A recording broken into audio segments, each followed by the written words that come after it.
Allah iyilik versin. Videoda izledik seni teyze. Çok dua ettik. Allah razı olsun. Ya yavrum çekmişler gençler böyle sizin gibi geldiler. Şuraya oturdular.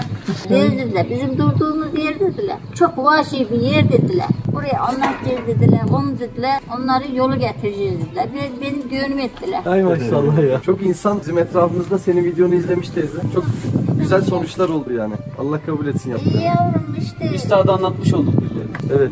Çok kişi duydu. Çok kişi duydu. Ha öldü. Bir sefer de her tarafı ilan ettiler. Daha iyi oldu. Daha iyi oldu işte. Ya. Ne zulümler çekilmiş. Herkes öğrenmiş oldu. Ya.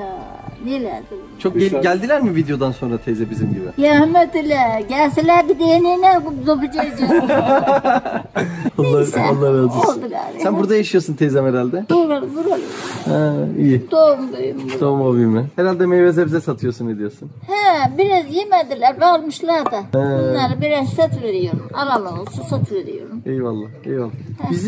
Biz de elma da bakıyorduk da bize de satar mısın teyze? Satarın, alırsanız satarın ya. Alırız. Buyurun, alın, yiyin. Zaten Parayı memnun mu? şimdi arkadaş var birkaç tane alalım ki toplu yiyelim. Şimdi ayrı yemeyelim. Ne kadar bu? Ya öyle yiyin hadi alın. Ne olacak?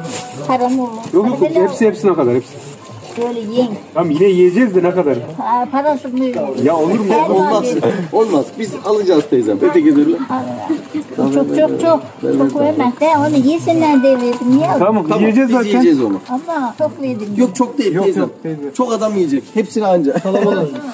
Çok değil. Olsun dur ben senin paranı. Yok tamam. Bu 20. Olmaz. Yok bunun hakkı bu teyzem. Ben Tamam. Allah hakkımdan fazlasını al. Gerçekten Onun üstü varsa üstüne gelenlere ikram edersin, oradan sayarsın. öyle olur. Biz de sevaba girmiş oluruz. Talebe malebe gelir onlara ikram edersin. Daha güzel olur. Daha güzel olmaz mı? Bir talebe gelse. Siz burada alın, siz ikram yiyin. Tamam hadi iki de elma alıyorum. Tam oldu.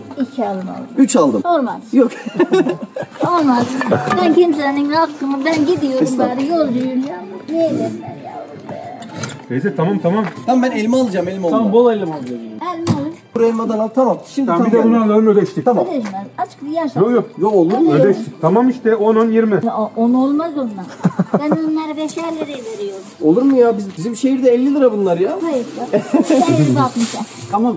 Yok almadı bak. Bak bunları aldık bunları. Dur olmaz. 20 oldu mu? Oldu gerçekten oldu. Bak 5 10 15 20 tamam oldu. İyi bakalım ama şuna öyle verdiydim ben şunu. Yok. Yok tamam. Şu 5 liraya da alın be yavrum. Yok hallettik tamam. Biz de Allah razı olsun. Allah razı olsun. Teyzem ismin neydi? Zehra. Zehra teyzem. Helal edin yemin Sen helal et. Sen helal et. olsun. Helal olsun. Bizden de helal olsun. Zehra teyzem. helal et. Allah razı olsun. Ben yolcuyum galiba. Haramı girmeyelim. Helalleşelim. Helal olsun. Ya, ne demek? Ne demek? Çoluk çocuk var mı Zehra teyzem? Ha, bir tek kızım var. O da buralarda herhalde. Ha, o dükkanlardalar onlar. iyi. Oraya yaptılar. Sen burayı seviyorsun herhalde. Buradasın sürekli. Kapı önünde. Ben canım sıkıldı buraya çıkarım işte. Gelen geçenle muhabbet. Elma. İşte onlar sizin gibi geliyorlar. Açık oturuyor. İyi. Allah razı olsun. Alıyorlar bir şeyler. Yazın çoğulu bahçılarımız var. Kiraz bahçılarımız. Buraya getirirler onlar. Ben burada satıyorum. Alıyorlar. Gelen giden alıyor. Allah razı olsun. Ben öyle pahalı malı vermem. Hakkım neyse. Oh. Eyvallah. Yaş kaç Zehra teyzem? Yaş bayağı 87 mi? 80 35 gösteriyorsun ya. Aynen. 35. Durmuyordu bunlar da 35. Gül tarlaları. Ne diyelim biz çalıştık yedik yavrum. Değil mi? Hiç kimsenin hakkını yemedik. Hamdolsun. Çalıştık yedik çok şükür. Elhamdülillah. Kimseye de müstahacı olmadı. Çok Ne güzel. şükür. Benim beyim öldü. Ondan onun açık bakuru kaldı bana. Allah bilmek getirsin. Bir de hayırlı evladın var. Tamam bir de hayırlı evladım. Elmaların var. Onlar getiriyorlar. Ben gidemem. Üstada da komşusun. Ne güzel. Onu konuşuyor inşallah. İnşallah öte dünyada konuşulur. İnşallah. Zehra teyzem inşallah. Komşularım değil zaten. Çok severdi komşularını. Kışın zor olur. Burası kış çok olur. Değil mi? Bu mahalle hep odununu yıkardık. Üstadım. Onu hiç şey demezdik. Allah Allah. Buradan gidiyorum. Şey ettim madem elini öpeyim. Hacı de bir dua et dedim. Şöyle siz de bana dedi. Ben size yapar her zaman. Siz de bana. Dirseğini verin. Dirsekten öptürdü değil mi? Allah Allah. Dirseğinden öptürdü şurada. Önünü kestimdi şurada. Allah Allah. Mübarek. Nur şimdi yazsın. Amin. Ama işte eziyetinden geldi. Eziyetinden gitti. O zaman öyleydi. Maalesef. Allah yarın bühtenlerden, iftiralardan korusun. Amin. Sus iftira attılar devamlı.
Çocukları okutuyor. Çocukları bana okutmadı oğlum. Nerede? Jandarma bekliyor bunlarda.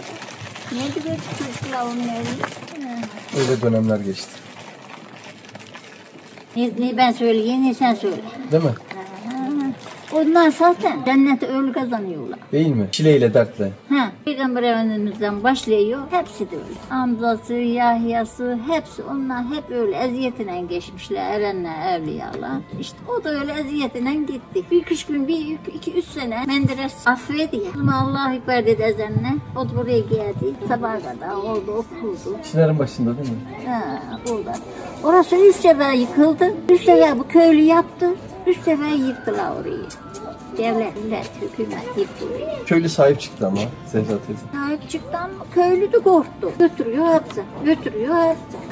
Bir kış odununu götürürlerdi. Ekmek aşıyla almazdı. Hiç kimseden bir şey almazdı. Parasıyla az bir parayla alırdı. Değil mi? İşte saat fazla iyi pişmez ki zaten. Süt, yoğurt, yumurta aldı, uyudu. Ekmek. Burada köy fırını vardı annemin. Oradan alırdı ekmeği. Allah Allah. Bayram geliyor alır güzeldi. Ben ölüysem... Senin annenin miydi Zehra teyze fırın? Ha. Ha. Şu direğin olduğu yerdeydi. Ha. Zübeyir'de Salnur'u yazmış. Ekmekçi Zübeyir yazmış. Arapça. Kızlar İstanbul'dan bana telefon ettiler. Yeğenlerim var orada. Hala bu ekmekçi Zübeyir kim? Bu benim annem dedim yavrum dedim. Bizim halamız ya yavrum o işte. Brüselleri yazmam dedi yazaya. Devamlı orada alırdı ekmeği. Allah Allah. Ben ölüysem demiş. Bayramı benim dibime gömün demiş. Bayramı çok sever. Bayram geliyor alır ekmeğini, ikseri. Buraya gelmişsiniz, nerelisiniz bilmiyorum. Mersinliyiz Zehra teyze. Buradan şöyle çıkın, caminin oradan kabristanı bir ziyaret edin. Olur Zehra teyze. Bayramın kişisi belli. Tamam, tamamdır inşallah Zehra teyze. İnşallah. Allah razı olsun her şey için. Amin, inşallah. Var mı bizden bir isteğin arzu Zehra teyze? Sizin sağlığınız yeter yavrum. Allah razı olsun. Allah'a emanet. Sağlığınızı versin. Allah hayırlı günler versin. Amin. Benim bayramı benim dibime gömün dedi. Allah Allah. Orayı ziyaret edin. Olur Zehra Burada teyze. kimse yok. Burası da iyi ziyaret yeri de. Oraya oturun. Zehra teyze ben 6-7 yıl önce gelmiştim. Burada yürünemiyordu bile. Kalabalıktı. Artık hiç kalabalık yok değil mi? Yok abi. Gitti yok. Yok yavrum yok. Allah hayır etsin Yok inşallah. yavrum. Korkuyoruz yavrum her şeylerden. Değil mi? Maalesef. Korkuyoruz. Korkuyoruz. Polisler de geliyor buraya. Her şey geliyor. Belli olmuyor. Kimin ne olduğu belli değil ki ya. Doğru. Korkuyoruz ya. Konuşmadan korkuyoruz. Ne bir adam bir ne diyor televizyonda? Ağzımız konuşacağız ama diyor ağzımız bantlı değil. Ağzımız bantlı. Gidelim yavrum. Günler geçer. İnşallah. İnşallah Zehra teyze. İnşallah. Allah bunları bunu yolda bırakmasın inşallah. Amin. Amin. Allah yardımcılar olsun hepin. Allah razı olsun Zehra teyze. İnşallah. Eksik olmayasın. İnşallah. Allah'a emanet ol Zehra teyze. İnşallah, hadi Kendine gel. iyi bak inşallah. İnşallah. Ellerinden öpmüşüz. İnşallah. Selametle Hadi kal. hayırlı günler. Hayırlı günler Zehra teyze. Sağ olasın. Allah hayırlısını versin. Her şeyin hayırlı. Amin. Amin ecmaîn olsun. Hadi güle güle. Selametle Zehra teyzem. Hadi. Sağ olasın. Hadi unutma. Seni unutmayacağız Zehra teyzem. Sen de bizi unutma evladım bil. İnşallah. Evladım olsun inşallah. Allah razı olsun. Allah razı olsun. Selametle. Ama teyzem o video sayesinde herkes gerçekleri öğrendi. Çok iyi oldu. Allah senden razı olsun. Ben ne olurum ben? Daha neler var neler de anca onlar için. Bantlıyız. Bantlıyız. Bantlıyız yavrum. Hadi güle güle. Hadi selametle Zehra teyzem. Hayırlı günler.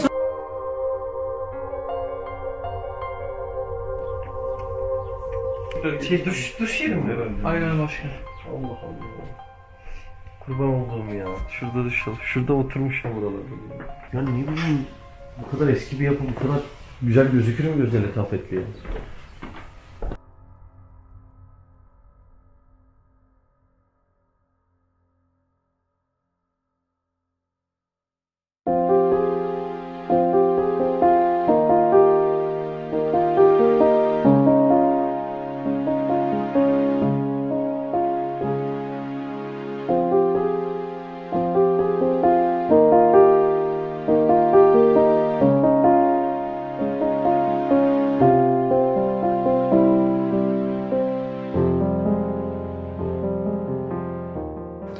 ne diyor? Medrese usulünce hiç olmazsa 15 sene tahsili ilim lazım geliyor ki hakaik-i diniye ve ulûm-u İslamiye tam elde edilsin. 15 yıl medrese ilmi, İslam'ın tam vakıf olunabilmesi adına.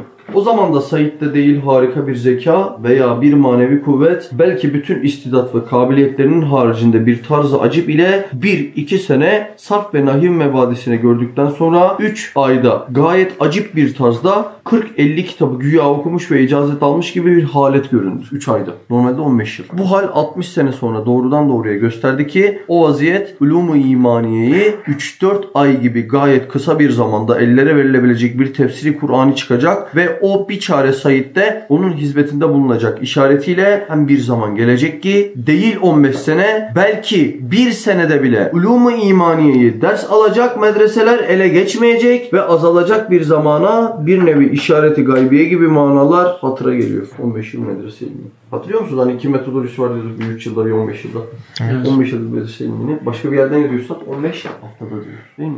Ne diyor? Anlayarak ve kabul ederek. Kabul etme kısmı da önemli. İnatlaş vereceksin. Kabul edeceksin. Ben şeyde ne yaşadım ya. Mesela hayalhaneme işte bir yıldırken hayalin telefonu vardı ve her türlü soru geliyordu. Ve hamdolsun cevaplıyorduk yani. Değil mi? Çok garip. Yani bir yıl İslam'ı araştırmaya başlayalı. Bir yıl olmuş ama bir yılken telefona bakıyorsun. Evet. Bir sürü soruya yanıt veriyorsun. Aynen öyle. Yani bu asırda böyle muzur, aklı karıştıracak sualler oluyor. Onlar için gerçekten birkaç ay Risale-i Nur'la bir insan vakit geçirse milletin boğulduğu sular o vakit geçiren kişinin topunu dahi ıslatmıyor. Ama burada ehli insaf cihette, yani felsefenin o kör topal gözlüğüyle değil, ehli insaf cihette vakit geçirmesi icap ediyor. Orası elzem. 6-7 yıl önce gelmiştim de işte. Adım atacak yer yoktu o zamanlar. Hep insanlar akın akın gelip bakıyordu buralara. Şu sükunet yoktur. Şu an sükunet üzücü geldi bana yani. İnsanların burayı merak etmemesi, gelip görmemesi. Üzücü bir şey.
Mesela matbaa ile teksir edilen bir kitap yine bir adamın kalemiyle yazılır. O kitabın nakışları, harfleri kendisinden sübüllenmez. Katip de o kitabet sanatı içinde değildir ve illa intizamdan çıkar. Öyleyse masnuun nakışları kendinden değildir. Ancak kudret kalemiyle kaderin takdiri üzerine yazılıyor. Lillahi Teala El-Fatiha.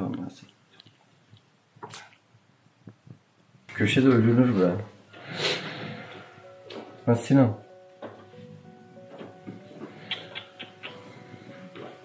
Ne kadar acip.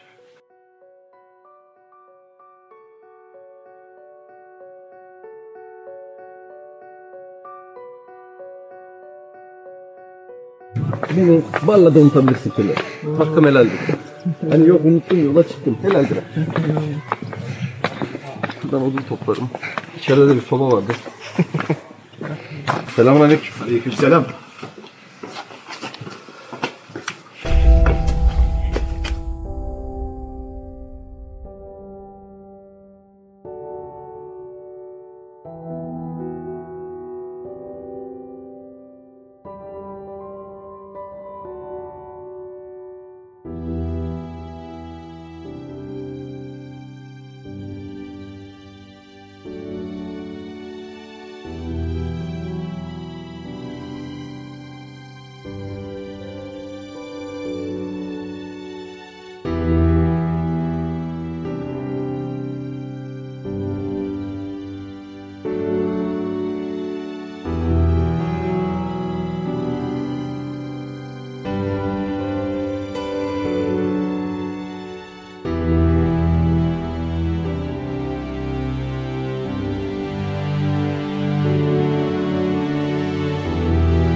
Buralarda çok güzel olmuş yani. Çok güzel yapmışlar. Allah yapanlar elinden razı olsun. Amin amin amin. Tam ders halkası gibi değil mi kütükler? Evet abi. Özellikle her yere kurmuşlar ki gelen giden bize okuma yapmıştık o zaman. Ha, okuma yapsın diye. Ne güzel. Ya acayip bir rüzgar var. Böyle sanki yüzünü okşuyor. Farkında mısın? Hani o alıp hayallere götüren rüzgar eser ya filmlerde. Onun gibi. Barla, Millet-i İslamiye'nin hususen Anadolu halkının başına gelen dehşetli bir dalalet ve dinsizlik cereyanına karşı Kur'an'dan gelen bir hidayet nurunun, bir saadet güneşinin tülû ettiği beldedir. Barla, rahmet-i ilahiyenin ve ihsan-ı Rabbani'nin ve lütfu Yezdani'nin bu mübarek Anadolu hakkında, bu kahraman İslam milletinin evlatları ve alem-i İslam hakkında hayat ve mematlarının ebedi saadetlerinin medarı olan eserlerin leman ettiği bahtiyar yerdir. Burası tarihçi hayattan, Barla hayatı kısmından. Cennet Bahçesi. Lisan-ı Külliyatından olan Sözler isimli eserin 28. sözü Barla'da 1926-34 yılları arasında Türkçe olarak telif edilmiştir. Cennete dair olan 28. sözün, çok ilginç ya. Bu hafta da burayı okudum ha. Şimdi geldi aklıma. Allah Allah. Cennete dair olan 28. sözün telif edildiği bahçe, buraya yani, merhum Süleyman Kervancı'ya aittir. Yani Sıddık Süleyman'a. Bediüzzaman'ın ifadesine göre bu risale 1 veya 2 saat zarfında orada yazılmıştır. 28. söz Cennet Bahçesi. İnanılmaz değil mi? Nur talebeleri nezdinde Sıddık Süleyman olarak bilinen merhum Süleyman Kervancı 1898 yılında Barla'da doğdu ve 1965 yılında yine Barla'da vefat etti. Kabri de Barla'dadır. Üstad 1926 yılında Barla'ya sürgün edildiğinde onunla tanıştı.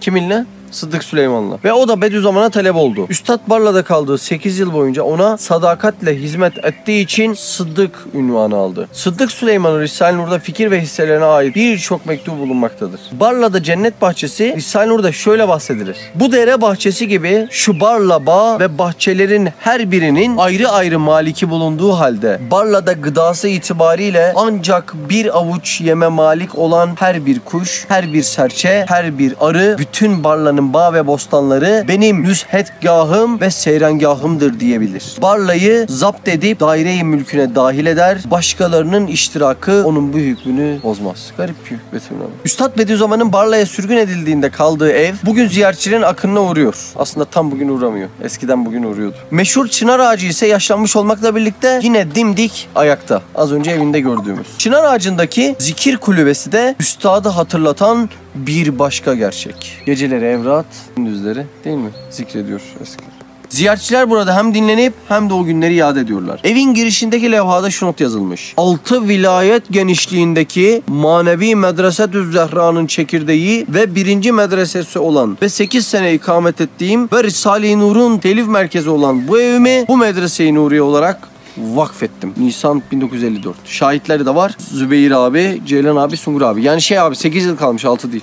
Şahitler de var ha. Altına imza atıyorlar ya Risale mektuplarında. Bediüzzaman'ın Barla'daki talebeler arasında 2 Süleyman vardır. Biri Sıddık Süleyman, yani kervancı dediğimiz. Burada olan, hani bu bahçedeki. Diğeri de Mübarek Süleyman, Köse Süleyman diyorlar ona da. İşte Mübarek Süleyman'la ilgili mektubattaki şu bahsi Nur Tepesi'nde okumak ayrı bir haz veriyor. Sonra hiç münasebeti olmadığı halde bir bahane yokken ikimiz, yani Mübarek Süleyman ile birlikte yürüye bir dağın tepesine çıktık. Hatırlıyor musunuz burayı? İbrikle bir parça su vardı. Bir parça şekerle çayımız vardı. Dedim kardeşim bir parça çay yap. O ona başladı. Ben de derin bir dereye bakar bir katran ağacı altında oturdum. Müteessifane şöyle düşündüm ki küflenmiş bir parça ekmeğimiz var. Bu akşam ancak ikimize yeter. 2 gün nasıl yapacağız? Bu safi kalp adama, yani Mübarek Süleyman'a, Köse Süleyman'a ne diyeceğim diye düşünmekteyken birdenbire başım çevrilir gibi başımı çevirdim. Gördüm ki koca bir ekmek katran ağacının üstünde dalları içerisinde bize bakıyor. Muhtemelen devamında da Fesubhanallah dedim demiştir. Değil mi? Elhamdülillah. Çok güzel yermiş ya. Hay gidi hay. Evet. Kalkalım mı ağalar? Bismillah.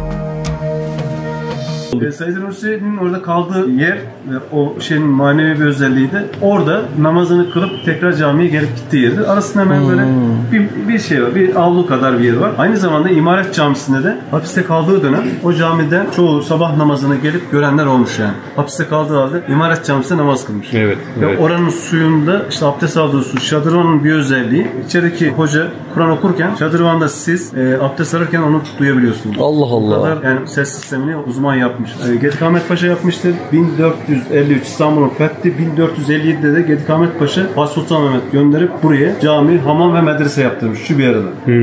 Oranın bir özelliği de o. Aynı zamanda da kayı boyu. Şimdiki Diriliş Ertuğrul'da geçiyor ya. O kayı boyunun geçtiği Kütahya, Domanis, Afyon, Kayahan. Bakın Kayahan bizim ilçemizdir yani. Evet. Bu bölgede yani Diriliş de burada olmuş, Kurtuluş da burada olmuştur. Evet. Yüzbaşı Agah Efendi şehitliği var. Oranın da bir özelliği Yüzbaşı Agah Efendi verdiği sözle yerine gelmesi için askerler biz de ki paşanın huzuruna çıkamayız diyor. Kendileri vuruyorlar. Esir düşürüyoruz. Ve Çanakkale'nin aynı dönemdeki şeylerini yaşamış kişiler var burada. Ve bir küçük dipnot da mesela burada yukarıdan kuş bakışı baktığınızda Afyon, kale ve 3 tane sırada böyle baktığınızda Allah yazıyor. Allah Allah. Burada böyle bir tılsımı vardır. Yaklaşık yukarıda bir tane bir camimiz vardır. 40 tane direği vardır. Bir sayarsınız 39, bir tane sayarsınız 40 gelir. Cami böyle içeri girdiğiniz zaman kare, öbür türlü baksınlar böyle dikdörtgen. Allah Allah. Bu caminin de bir özelliği. Bir sayarsınız tılsımı caminin şeylerinden kaynaklanıyor. Böyle büyük Dizilimi. ağaçlar var. Bir saniye önce yapmışlar 39 tane yeter demişler. Direği dışarı çıkarmışlar. Ertesi gün geldiklerine bakmışlar ki direkt içeride yatıyor. Ben hafta önce konuştum değil mi galiba? Ondan sonra tekrar kaldırmış yerine ve o direkt dip tarafta bir yerdedir. Onun karşısında Battal Gazi, Seyit Battal Gazi'nin soyundan olan kişiler vardır. Onun bir özelliği bir yukarı çıktığınız zaman Yedireroğullar Kırklar makamını bilir misiniz? Evet, duydum. Kırklar makamı Afyon'dur. Sahibi Karahisar'dır burası. Sahipli bir memlekettesiniz yani. Buraya geldiyseniz sizin sülalenizden, torunlarınızdan, arkadaşlarınızdan, eşiniz, dostunuzdan memur veyahut da nasıl diyeyim öğretmen, öğrenci neyse burada gelip 4 sene kalır. Kaleye çıktıysanız 7 sene kalırsınız. Allah Allah. Yani bu ayrıntılara dikkat edin. Böyle bir yerdesiniz. O zaman üstadın evine doğru gideriz. Üstada Aynen. giderseniz artık Afyon'u sayılırsınız. Sizden de selam götüreceğiz. Selamımız Eyvallah Ahmet abi. Selam söyleyeyim. Saygılar selamlar. Allah razı olsun. Abi senin isim neydi? Ali Osman abi. Sen bize buyur abi. Buyurun. Görüşürüz efendim. Allah razı olsun Ahmet abi. Şimdi üstadın Afyon'da tecritte kaldığı eve gidiyoruz. Evet. Tecritte kalıyor orada 70 küsür gün müydü? Evet. Değil mi abi? Yakında da cami var herhalde. Afyonlular maşallah çok da sahip çıkıyor Afyon'a. Kime denk gelsek? Evet. Abi buranın havası set insanı merde olur diyorlar Ali abi. Aynen. Şimdi Said Nursi Hazretleri'nin kalmış olduğu yer burası. Anahtarı nereden alacağız? Diyor bak bir yer şurada şimdi şey yazıyor. Şimdi levhayı göreceksiniz. Siz burayı bulamazdınız. Bulamazdık Ali Osman abi. Yok. Vallahi. Ben Barlı'ya da gittim. Öyle mi? Oralara gittik de buraya gelmemiştik. Maşallah çok güzel ya. Kalmış olduğu burası. Ay maşallah. Burada Anahtarı var ya. Evet, anahtarı maalesef vermemişler. Arkadaşlar anahtarı Allah yok Allah. diyorlar. Görevlisinin telefonu da yok. Demek Afyon'da burada ev hapsinde tuttular ha. Burada. Allah Allah. Burada işte ev hapsinde tutulurken Ahmet abinin bahsetti ya size anlattı ya. Evet. Burada kalırken sabah namazını kılmak için yani buradayken İmaret Camisi yani buradan aşağı yukarı 500-600 metre ileride. Oraya gidiyordu. Oraya gidip namazını kılıp geldiği söyleniyor. Geldi. Ve ayrıca şu ileride türbe camimiz var. Türbe caminin yanında bir camimiz daha var. Evet. Bir vakitte oraya namaz kılmaya gittiği rivayete. Eyvallah abi. Vay be. Tek mi kalıyormuş Ali abi burada? Burada tabii. İşte, o da hapsinde tek. O da hapiste tek. Kapıda herhalde birileri bu duruyor. Artık çıkmasın o zamanın dönemine evet. O döneme göre. Diye. İnsanlarla halkta çok haşır neşir olmasın Değil. diye. Evet. Üstad hep böyle ağaç ve ahşaplı yerleri buluyor ya Fatih Evet, genelde. zaten bu muhtemelen şey, yine. Evet ahşap özelliği çok olan bir yer. Dediğiniz gibi Isparta Barla Evet, da öyle. Barla da öyle yine. Barla da öyle. Hep ağaç evler. Evet, kendi de ağaçta kalıyor zaten. Ağaçta kalıyor. Yazılarını ağaçta yazıyor. Aynen öyle Ali abi. Şeye çıktığında o Şam tepesine çıktığında Evet. orada da aynı şekilde ağacın üstünde yazıyor. Aynen öyle. Çok şükür. Neyse burayı da gördük. Çok şükür yine ya. gelmiş oldunuz. Gelmiş olduk vallahi Ali abi. Bizi Çok de tanımış oldunuz. Allah razı olsun. İnşallah bir Memnun dahakine olduk. ben sizin geldiğinizde burayı açtıracağım. Olur inşallah Ali abi. Ama memnun olduk yani. Burayı ben görmem bile çok memnun oldum vallahi Ali abi. Çok sağ olasın ya. İnelim mi? Olur inelim abi. Bize kafi geldi Ali abi. Teşekkür ederiz. Seni de yormayalım Ahmet daha abi fazla. Güzel tarihi anlattı canım. Ahmet abi yazdı. Tarihi yazdı. Yani. Biz paketleri alalım Ali abi. Müsaade isteyelim ondan sonra. Evet Ahmet abicim biz geldik. Ahmet abi. Biz dolaştık geldik. Çok iyi yapmışsınız. Allah razı olsun. Ali abiyi de yorduk. Eksik olmasın Ali abi ya. Vallahi çok memnun ettiniz bizi. Özellikle o üstadın kaldığı evi gördük ya. Karahisar Kalesi yıkılır gelir. Zülfikar'dan da dökülür gelir. Yayladan gel güzel gelir. Yayladan yüreğimize yakar gelir. Allah Allah. Eskiden böyleymiş. Mesela Karahisar Kalesi yıkılır gelirdeki maksat o zamanki böyle genç birisi bir kıza aşık olmuş. Böyle sizin gibi yaşlı böyle beyefendi olmuş. Fakat o zamanki şartları biliyorsunuz, babası veyahut da ailesini ise vermemiş. O da onun üzerine işte biraz böyle o zamanki vermiş olduğu gençliğin sarhoşluğuyla kalenin oraya çıkayım demişler. Oradan atayım kendimi. Sonradan olacak işte o dönem şeyde. Oradan tam böyle çıkarken kaleden bakmış ki ya daha kaleye çıkmadan kale yıkılıyor görmüş, geri dönmüş. O gün bu türküyü yapmış. O gün bugün Karahisar Kalesi yıkılır gelir. Az önce şurada oturuyordum ben. Sizin burada geçtiğini gördüğümde arkadaşlar dedim ki ya ben bu arkadaşlara bakayım dedim. Buna ne yüzülerdi? Bakın böyle her şey geçti. Cevabı buraya. Tamam ama belki Cenab-ı Allah bizi karşılaştıracak. Demek ki Ahmet abi. Bunda da bir şey Aynen var. öyle. Allah razı olsun. Onun da bir mucizesi. Razı olsun. Memnun oldum. İnşallah